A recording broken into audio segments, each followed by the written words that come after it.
যে 26ত আমি king maker ক'ব খোজো, কিন্তু 26ত আমি কিং মেকাৰ ক'ব খোজো আৰু 31ত আমি নিজে চৰকাৰ গঠন কৰিব খোজো আৰু ৰাইজৰ দলক নোলোৱাকৈ 2026ত কোনেও চৰকাৰ গঠন কৰিব নোৱাৰিব।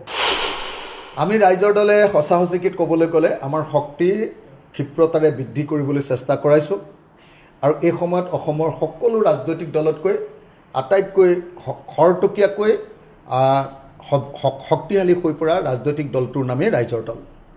আমাৰ ৰাইজৰ দলটো এতিয়া fastest growing political party of Assam. তো আমি অসমত এতিয়া আটাইতকৈ খৰতকীয়াকৈ শক্তিশালী হৈছোঁ আৰু আমি 17টা বিধানসভা সমষ্টিত নিৰ্বাচন খেলিবৰ কাৰণে প্ৰথমতে প্ৰস্তুতি চলাইছিলোঁ, কিন্তু এতিয়া দেখা গৈছে যে প্ৰায় 36টা বিধানসভা সমষ্টিত আমাৰ প্ৰস্তুতি এতিয়া গ্ৰেড এ পৰ্যায়ৰ।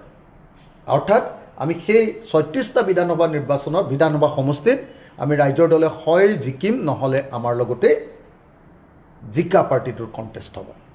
গতিকে 36টা আমাৰ গ্ৰেড এ গ্ৰুপৰ আমাৰ সমষ্টি আছে, গ্ৰেড বিৰো তেনেকুৱা ধৰণৰ যথেষ্ট সংখ্যক সমষ্টি আছে আৰু গ্ৰেড বি সমষ্টিবিলাকক আমি নিৰ্বাচনৰ আগতে গ্ৰেড এলৈ উত্তীৰ্ণ কৰিবৰ কাৰণে কাম কৰি আছোঁ আৰু গ্ৰেড চিৰ যিবিলাক সমষ্টি আছে সেইবিলাককো আমি গ্ৰেড বি বা গ্ৰেড এলৈ উত্তীৰ্ণ কৰিবৰ কাৰণে দিনে ৰাতিয়ে ৰাইজৰ দলে কাম কৰি আছোঁ।